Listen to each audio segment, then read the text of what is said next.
arrancamos. Estaré hablando durante 35 o 40 minutos, por que así yo creo que pueda haber algo de tiempo para vuestras preguntas, que sin ninguna duda seguro que son muy interesantes y permitirán cerrar efectivamente lo que es el análisis de una situación económica a la que esperamos para el año 2025, en donde, como os he dicho en la introducción, bueno, evidentemente está sujeta a un elemento de incertidumbre que tiene que ver con la presidencia de Donald Trump y bueno, ya veremos a ver qué es lo que pasa, ¿no? Yo creo que tenemos que ser sinceros a la hora de reconocer que, bueno, hay elementos de incertidumbre que son relevantes. Pero bueno, yo creo que al final los mercados financieros se caracterizan precisamente, ¿no?, por tener elementos de incertidumbre y arranco con este gráfico, donde ahí tenéis la evolución de los índices AFI de fondos de inversión, que los calculamos a partir de los valores liquidativos de los fondos de inversión que se gestionan y que se comercializan en España. Hay tres categorías: renta fija mixto euro, gestión global y renta variable mixto euro, que se diferencian entre sí del riesgo. Se diferencian entre sí por el peso que tienen en renta variable. Renta fija mixto euro, un peso en bolsa del 25 o 30, gestión global del 50 y renta variable mixto euro del 75. Y en octubre del 2023, es decir, hace un año y 4 meses, la verdad es que la evolución de los mercados financieros estaba siendo muy negativa. Y si echabas la vista atrás y te ibas desde el principio de 2021, veías que prácticamente en todas las categorías de inversión se estaba perdiendo dinero. Y eso era así porque estábamos en un contexto de elevación de la inflación, los bancos centrales estaban subiendo los tipos de interés y había un claro temor a que se produjera una recesión en la economía mundial como la única forma de poder acabar con ese repunte inflacionista, ¿eh? Y entonces, como digo, cundía el pánico. Pero desde entonces, la verdad es que ha habido un cambio en el entorno económico que no necesariamente coincide con los finales de año y ahora mismo estamos en esa fase que empezó en octubre del 2023, y es que entonces los bancos centrales empezaron a modificar su discurso y empezaron a decirnos, bueno, pues que seguramente el proceso de la subida de tipos de interés estaba agotado, que la inflación ya se estaba moderando, que previsiblemente íbamos a ver recortes de tipos de interés. A partir de ahí empezó una recuperación de los mercados que ha sido muy, muy importante y que se ha producido porque lo que podía salir bien ha salido bien y lo que podía salir mal no ha salido mal. Y me explico, podía salir bien la reconducción de la inflación se ha reconducido, podía salir bien que los bancos centrales bajaran los tipos de interés y lo han hecho. Y lo que podía salir mal, la tan temida desaceleración económica, no se ha materializado, y lo que podía salir mal, problemas en la geoestrategia, en la geopolítica, pues finalmente no ha sido el caso. El 2024 pasa a la historia como un año cargadísimo de elecciones, Taiwán, y temíamos que la victoria de los nacionalistas, el Chiang Kai-shek, pues provocase una intensidad política contra China. Temíamos cambios en la Comisión Europea, temíamos las elecciones de la India, temíamos las elecciones en Estados Unidos y sobre todo la incertidumbre, ¿no? Bueno, pues parece que hoy por hoy al menos los mercados no lo han capitalizado y, como digo, fijaos, ¿no?, la recuperación de los mercados financieros de tal forma que esto también nos lleva a recordar algo que es importante, y es que cuando uno analiza la rentabilidad de las carteras, está bien hacer horizontes temporales un poco largos y seguramente ese horizonte temporal de un año o de tres nos queda algo corto y es mejor utilizar horizontes temporales de 5 años.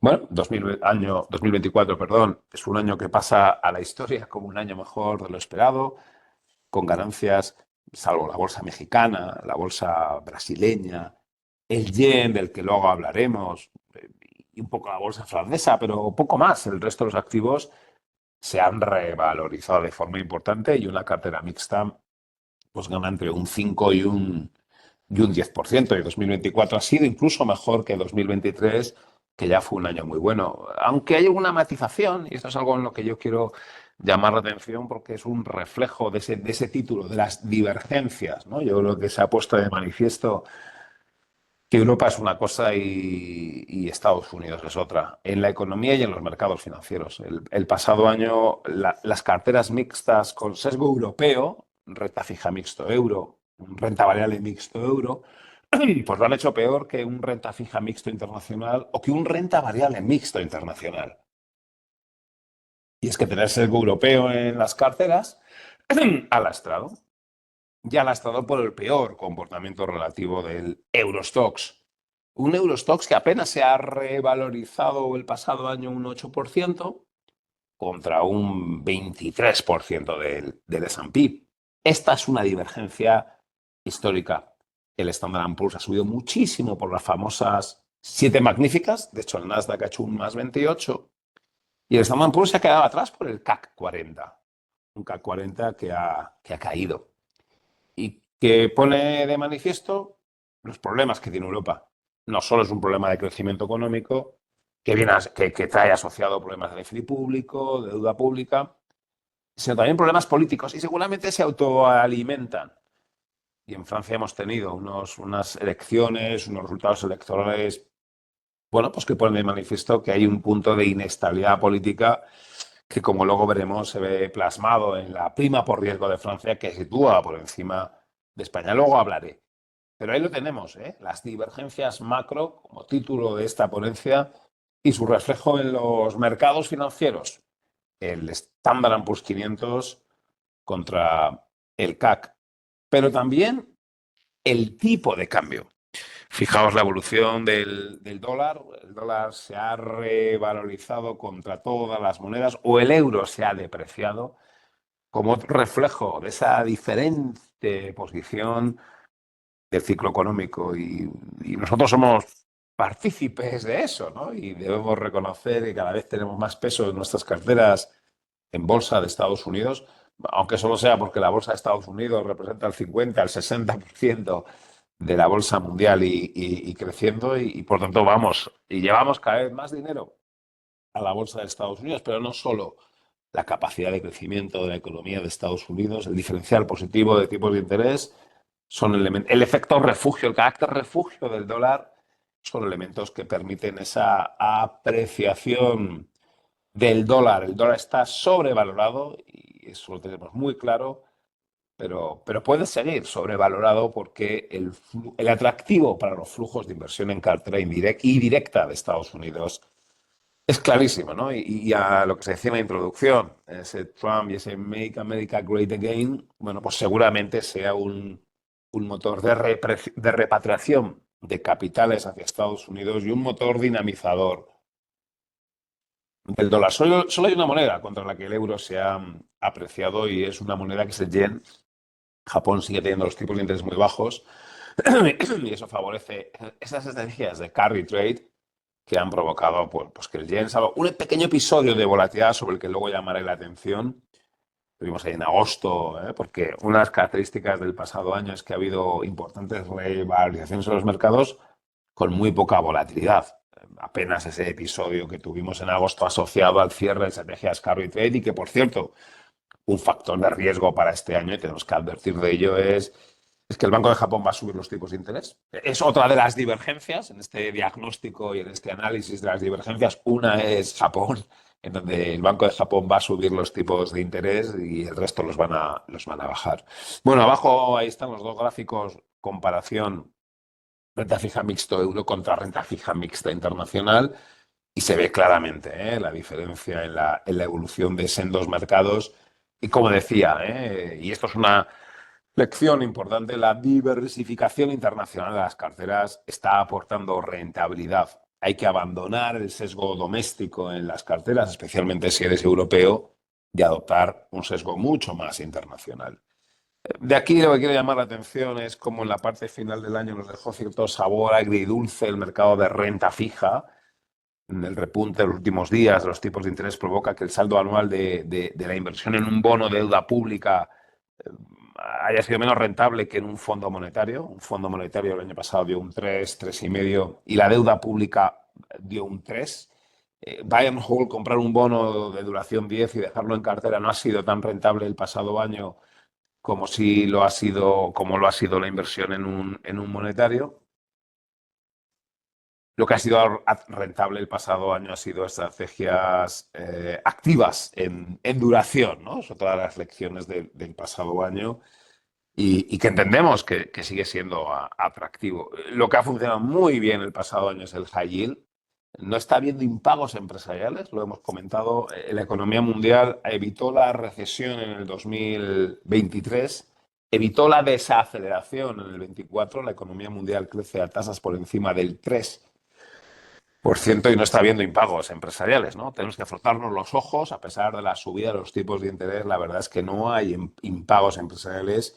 Eso está permitiendo que el high yield lo esté haciendo francamente bien, aunque lo que lo está haciendo francamente bien, lo que lo ha hecho francamente bien ha sido la bolsa, con alzas del 15% y fundamentalmente las bolsas de Estados Unidos, como ya hemos comentado.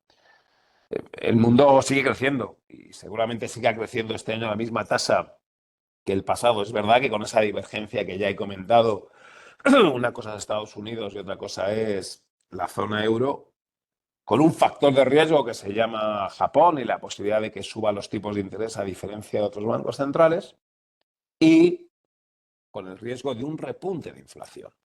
Cuando se habla de qué puede pasar este año, y evidentemente el riesgo se llama Trump, pero como no sabemos lo que va a hacer, bueno, es difícil poder hacer previsiones, pero sí atención a un repunte de la inflación. De hecho, diríamos que a un escenario central, el nuestro, de repetición del crecimiento del PIB, con un poquito de moderación de la inflación, el escenario alternativo es el de una ligera aceleración del crecimiento y desde luego una aceleración de la inflación. Digo que es el alternativo, ¿eh? No es el central, pero eso claramente es el factor de riesgo, que puede llevar a la inflación en diciembre, en enero, incluso en febrero, por encima del 2,5, del 3, o incluso algo por encima, es las últimas previsiones. Es verdad que las expectativas de inflación algo están repuntando, es verdad que no están repuntando mucho, pero será importante vigilar esto, ¿no? Y fijaos como en Estados Unidos las expectativas de inflación se han repuntado un poco más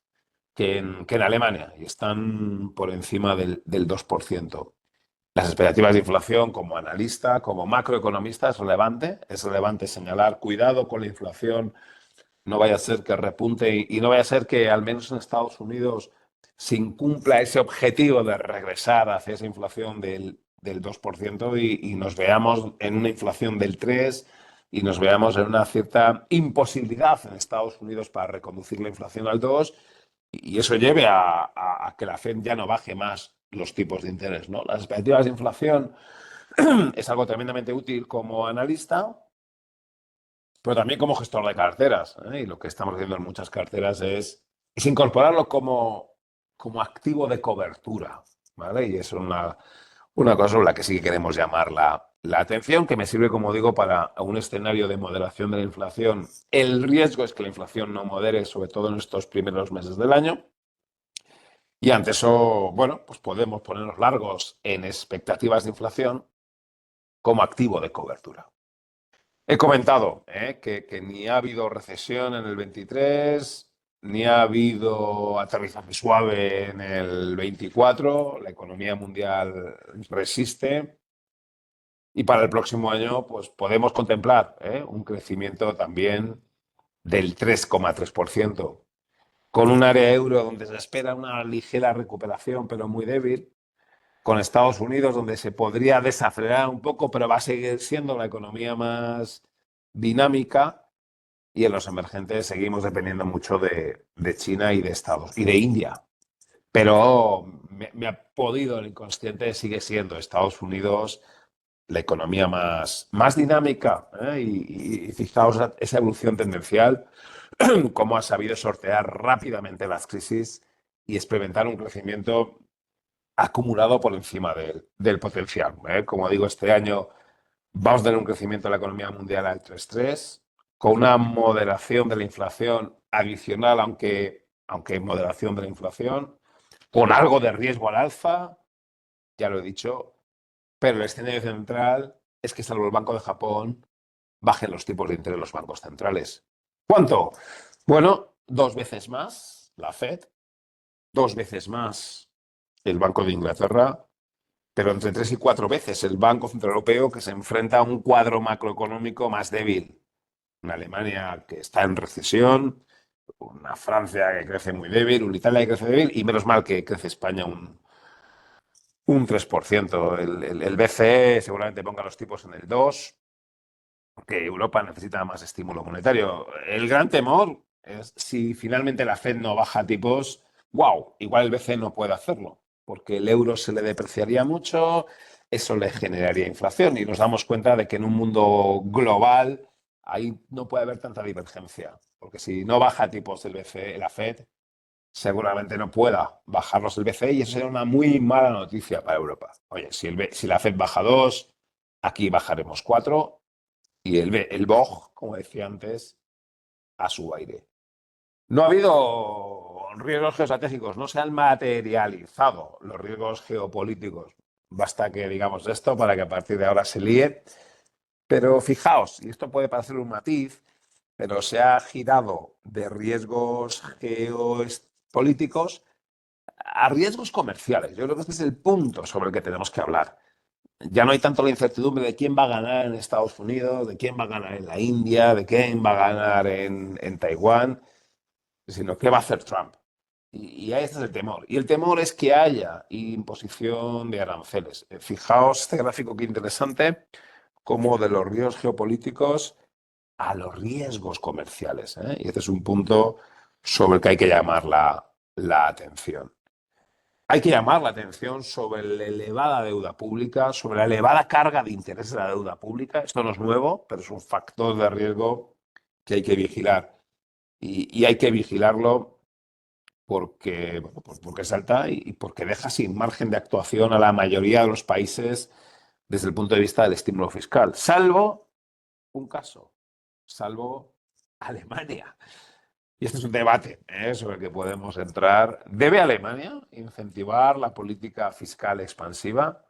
¿Debe Alemania aprovechar que es uno de los pocos países que no tiene tanta deuda pública para llevar a cabo un estímulo fiscal precisamente para tratar de solucionar o mitigar el daño de un problema estructural que tiene su economía, de una industria que no es tan competitiva como pensábamos, de una industria de automoción que no ha sabido adoptar las innovaciones tecnológicas?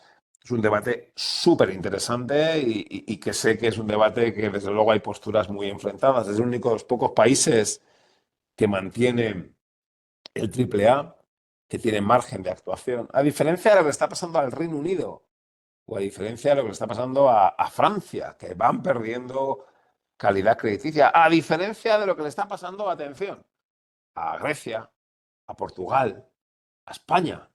Los PIEGs famosos de hace unos cuantos años. Fijaos cómo están revisando al alza su rating. ¿Quién nos lo iba a decir hace unos cuantos años que se iba a producir una convergencia, aquí sí convergencia, en la calidad crediticia de los países?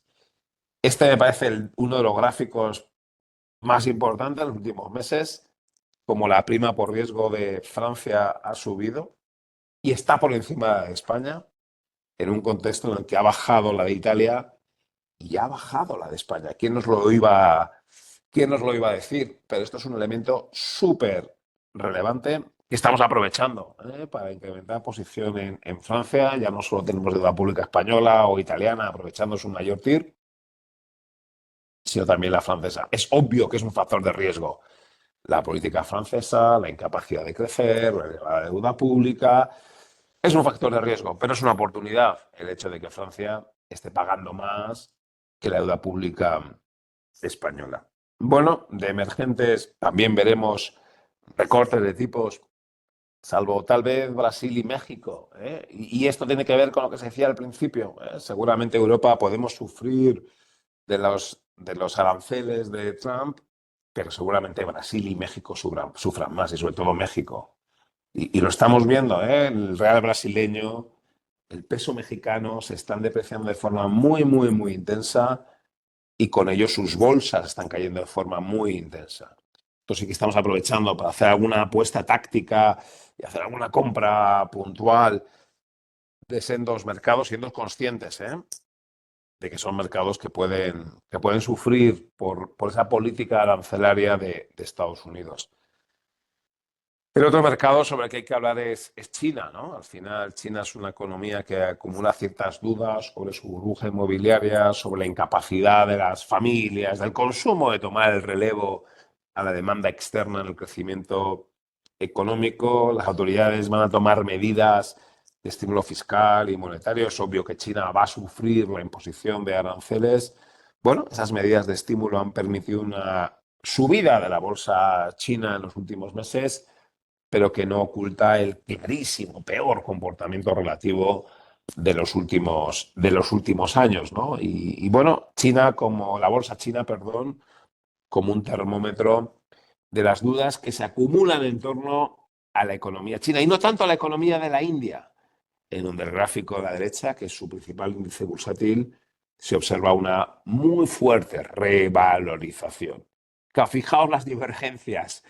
Bolsa brasileña, bolsa mexicana, caídas de apreciación de las divisas, bolsa china mejorando un poco a corto plazo, pero poco, y la India, siendo una de las bolsas más alcistas, apoyada por una economía, lo he pasado antes, pero estaba en la tabla, una economía que es la más dinámica del mundo, creciendo al 7% y, por cierto, superando ya a Japón como la tercera mayor economía del mundo.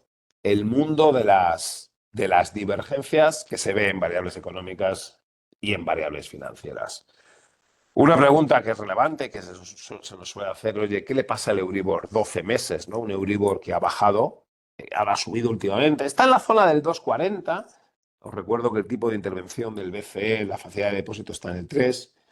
Os recuerdo que el mercado está descontando tipos del BCE en el 2. Bueno, un 2,40 es compatible con ese 2. Es decir, como suele decir en los mercados, ya están descontados los recortes de tipos de interés del Banco Central Europeo y, por tanto, el Euribor igual 12 meses igual ya no debería caer más. Y lo que debería caer es el Euribor 3.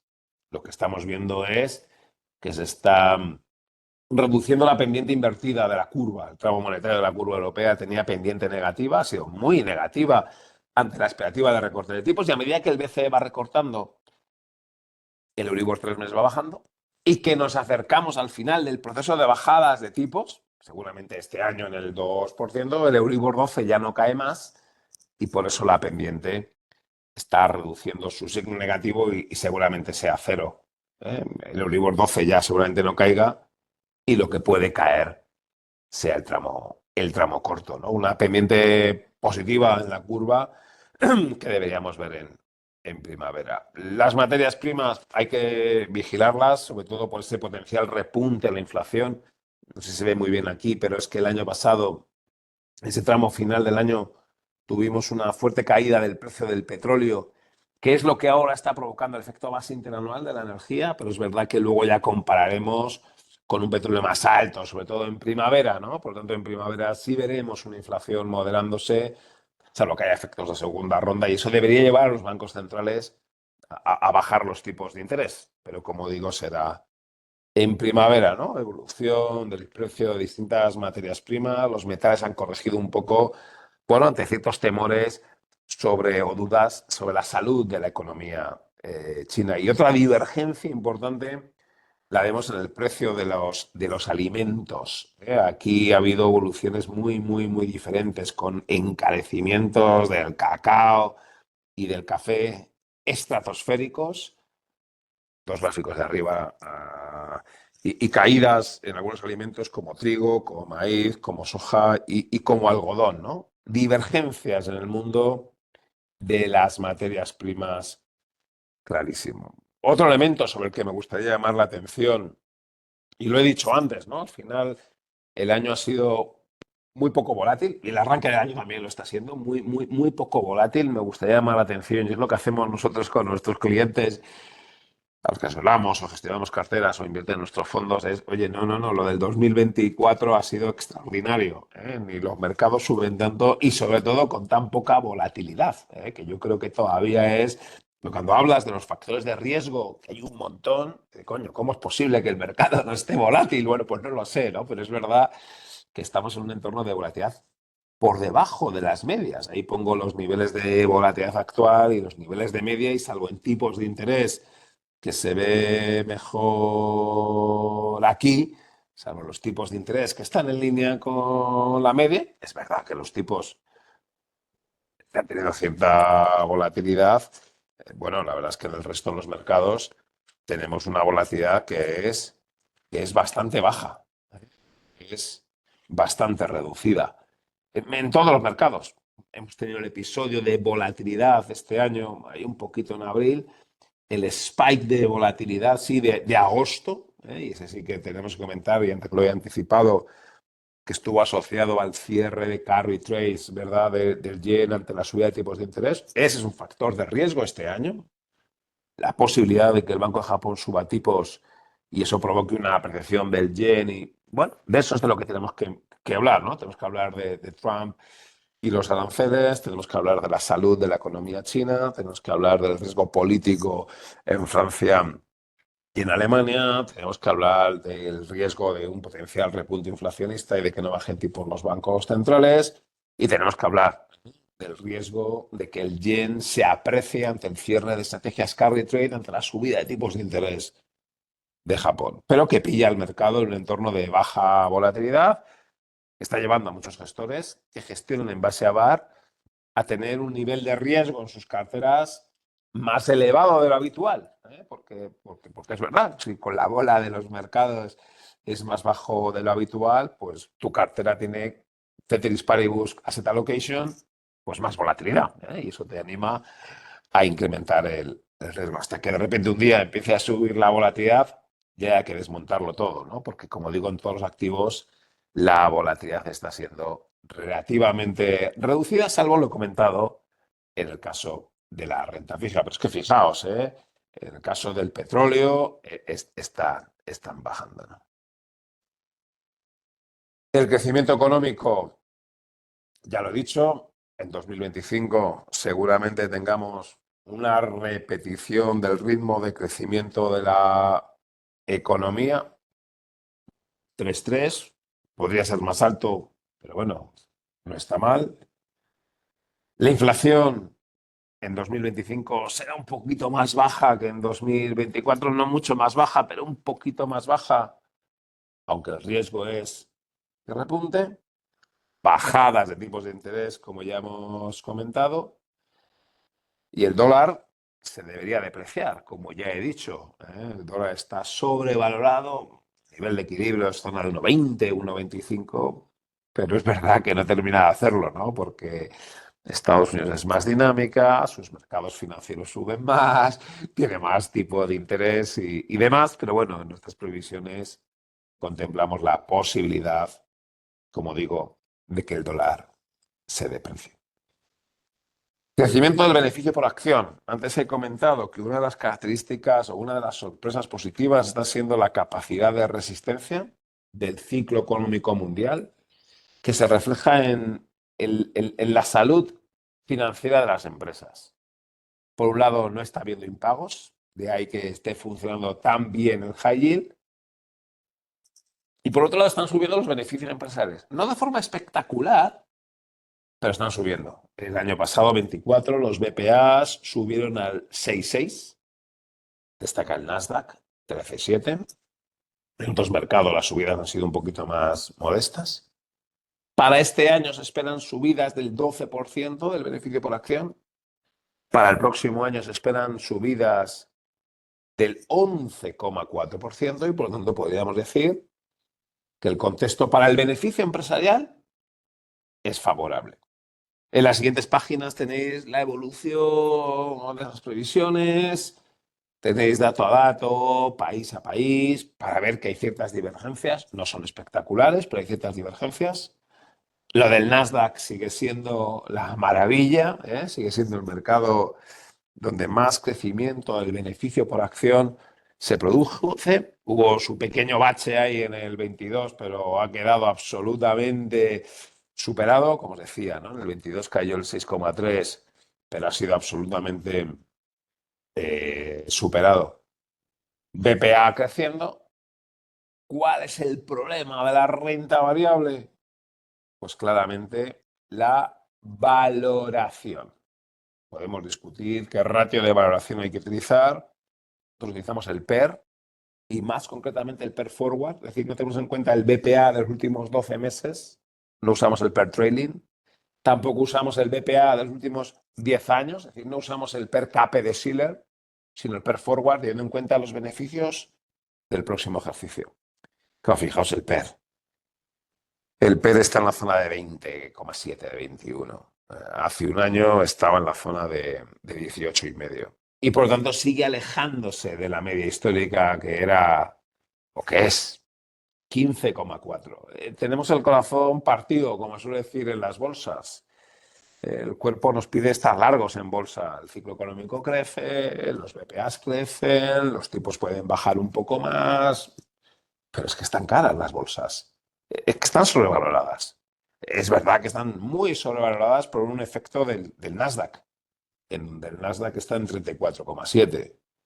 Los que quieran mantener una posición infraponderada en renta variable, bueno, se agarran claramente al PER, a un PER que está por encima de la media histórica. Los que quieren sobreponderar bolsa, pues se agarran al beneficio por acción. Dice, ya, pero es que el beneficio por acción del Nasdaq crece al 15%. Bueno, ahí es el debate que tenemos. Están ganando los que recomiendan estar largos en bolsa, ¿eh? Y eso es indudable. Hemos dicho el año pasado un 16%. Y hay momentum en renta variable que hace muy, muy, muy complicado no estar al menos neutral en renta variable, ¿eh? Y por lo tanto, sí nos gustaría insistir en esa idea. Es muy complicado no estar al menos neutral y el cuerpo te pide estar sobreponderado. Y que tal vez esa sobreponderación la puedas hacer ahora en acciones o en sectores o tipología o estilos que están un poco más baratos. Small caps americanas, por ejemplo. Small y medium caps americanas. Es lo que nosotros estamos comprando últimamente ante la idea de que, bueno, están un poco más baratas y los recortes de tipos de interés les puede venir bien. Y un poco de Eurostox jugando a cierto cierre de esa divergencia que se ha producido en los últimos años, ¿no? Por último, en tipos de interés, en deuda pública y luego de renta fija privada, aquí me gustaría comentar un elemento que no es fácil de explicar, y es que el pasado año los tipos subieron de la deuda pública. Es verdad que el 2 años no, el 2 años cayó 33 puntos básicos en Alemania, el 2 años americano cayó 6 puntos básicos, pero si tenemos en cuenta que los bancos centrales bajaron 100 puntos básicos, que el tramo corto solo cediera 33 o 6, es llamativo. Pero es que el tramo largo subió. Y a ver cómo cuentas esto, a ver cómo explicas esto, que bajando tipo los bancos centrales, el 10 años subieron en TIR. Y por eso el peor comportamiento relativo de la inversión en deuda pública respecto al tramo monetario. Bueno, esto no es fácil contarlo. Hay que contar que las expectativas, que los bancos centrales bajaron menos de lo esperado, que ahora incluso ya está empezando a pensar en el momento del tiempo en el que los bancos centrales van a subir los tipos de interés, bla, bla, bla, bla, bla, bla, bla. Pero la realidad es que el tramo largo de la curva de tipos de interés repuntó, ¿eh? Y la realidad es que ahí no hemos acertado, que todos pensábamos que los tipos largos iban a bajar.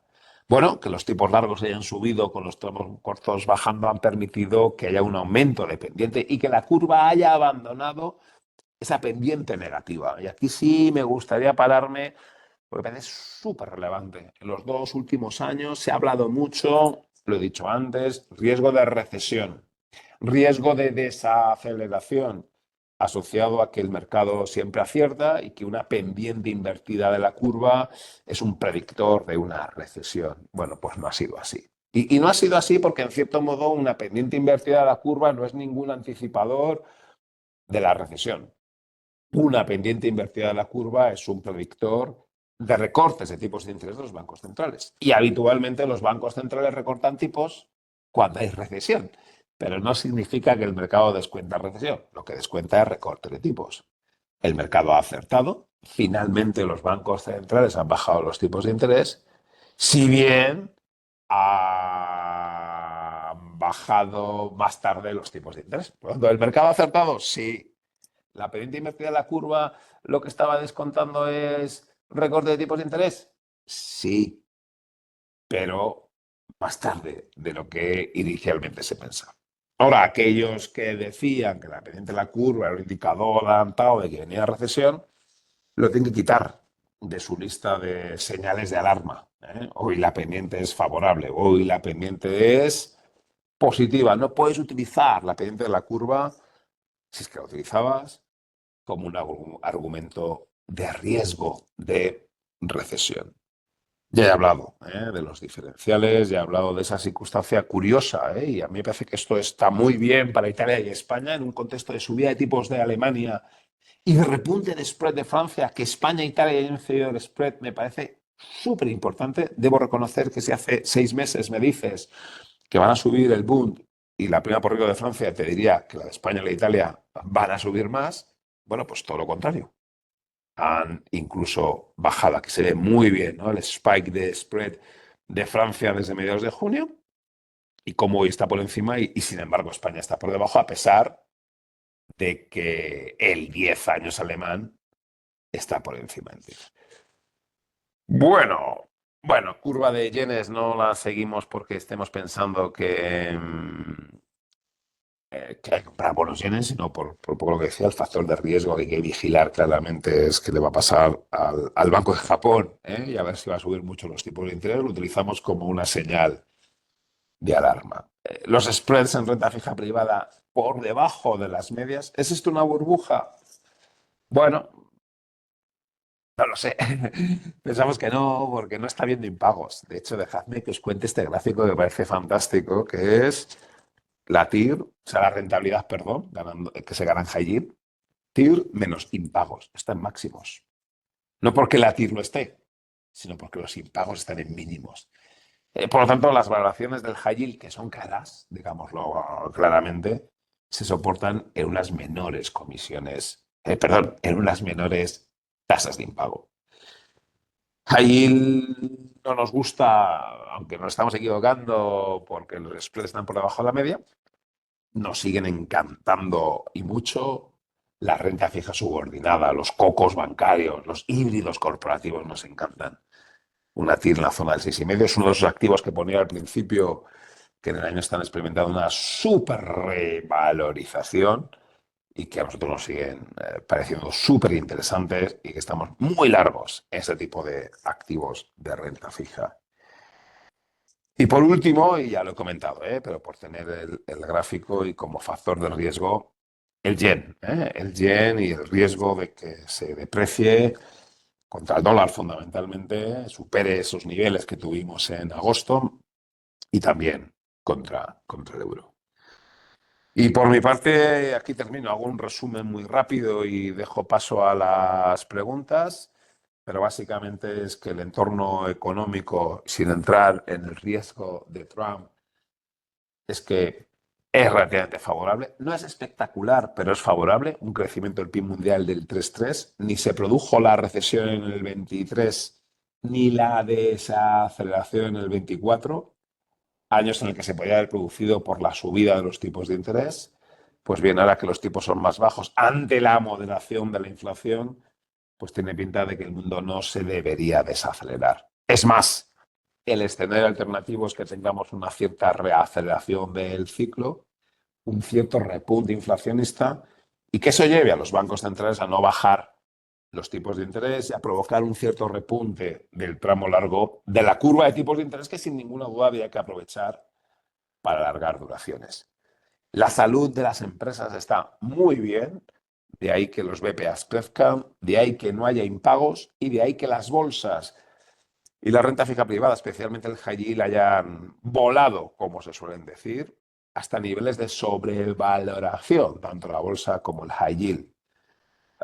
Estamos infraponderados en high yield, pero no podemos estar infraponderados en renta variable, es más, ni siquiera neutrales, es más, hay que subir un poquito y estar sobre, y lo estamos haciendo pues con alguna tipología de compañías americanas de small caps y medium caps. El dólar está sobrevalorado, pero puede seguir así durante mucho tiempo, porque la gran divergencia que vemos, y con eso termino en la economía mundial, es que Estados Unidos es la potencia económica mundial, es la potencia financiera mundial y el resto no lo somos. Y eso se ve reflejado en variables financieras como el Standard Poor's, eso se ve reflejado en variables financieras como es el tipo de cambio del dólar.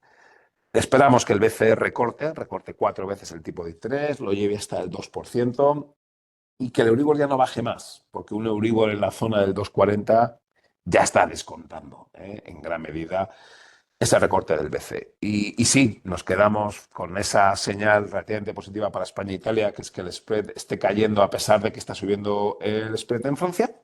Y eso pone de manifiesto que uno de los riesgos que hay este año en la economía mundial o en la europea se llama en Francia y se llama en Alemania. Alemania por la incapacidad de crecimiento económico y ojalá tenga el estímulo fiscal, lo necesitan. Y en Francia se llama incapacidad de crecimiento e inestabilidad política y ojalá por ahí no tengamos un elemento de excesiva perturbación. Y por mi parte, y ajustarme un poco al tiempo, aquí termino, abierto a vuestras preguntas.